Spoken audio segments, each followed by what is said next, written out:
Olá pessoal, bem-vindos a mais uma videoaula de Biologia e hoje nós vamos dar continuidade ao estudo da reprodução das fanerógamas angiospermas.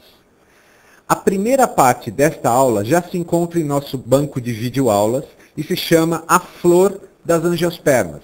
Nesta aula você conhecerá as partes básicas da flor para que você possa entender o processo de reprodução e fecundação deste tipo de planta.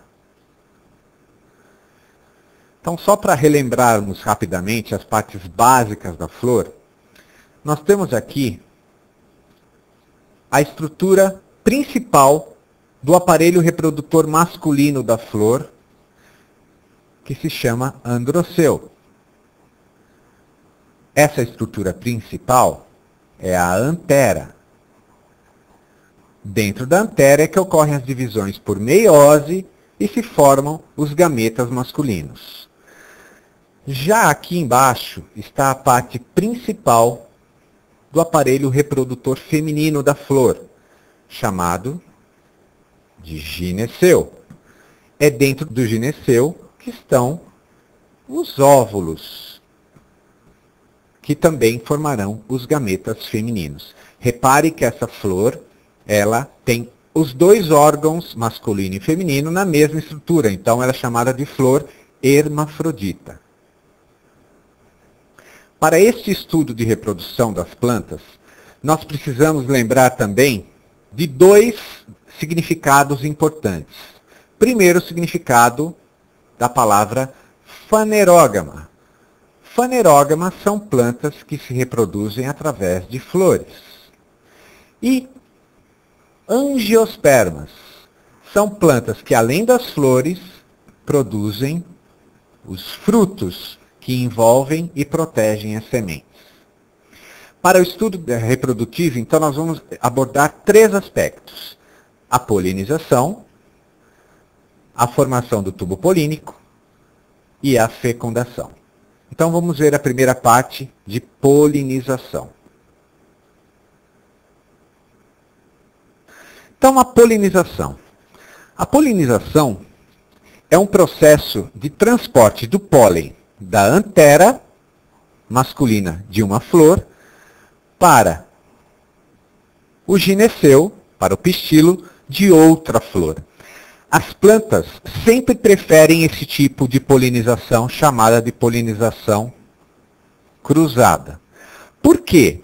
Na polinização cruzada, há uma variabilidade genética maior, sendo mais vantajoso para a planta.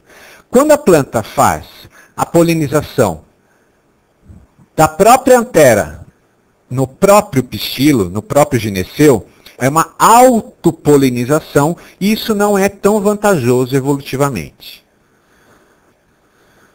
Os principais tipos de polinização, ou seja, as formas com que esse pólen é transportado, podem ser através de aves, de morcegos, pelo vento, ou pelo próprio homem, chamado de polinização artificial, ou também pela água da chuva, chamado de polinização hidrófila.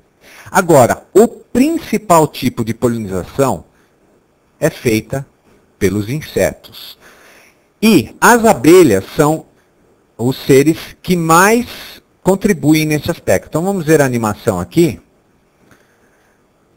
do transporte do pólen de uma flor, numa polinização cruzada, então, para outra flor, tendo aí um papel importantíssimo ecológico das abelhas.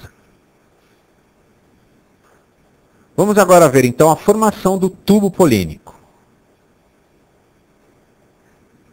Quando o pólen é transportado através dos agentes polinizadores, vejam que o grão de pólen se liga no estigma do gineceu. Só que esse grão de pólen e os gametas que estão sendo formados dentro dele precisam alcançar o quê?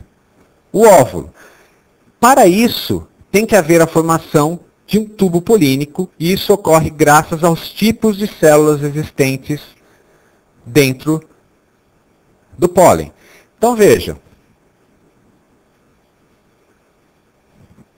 Então, nesta representação do grão de pólen, nós vemos que o grão de pólen tem duas células dentro dele. a célula reprodutiva, ou célula gamética, que vai formar os núcleos gaméticos por mitose, e a célula vegetativa, que vai formar o tubo polínico.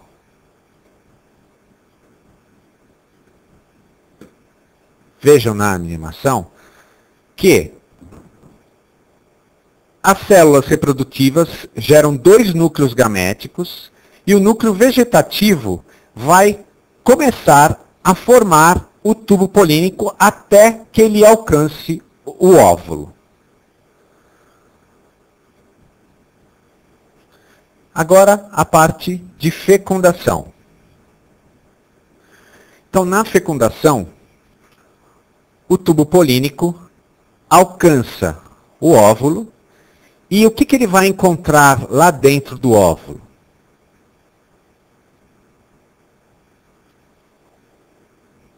Dentro do óvulo, existem vários tipos de célula. As principais são esta célula na parte inferior central, que se chama oosfera, e estes 2 núcleos, chamados de núcleos polares. São estes grupos de células que vão ser fecundados pelos 2 núcleos gaméticos vindos do grão de pólen. Então vamos ver como isso ocorre na animação.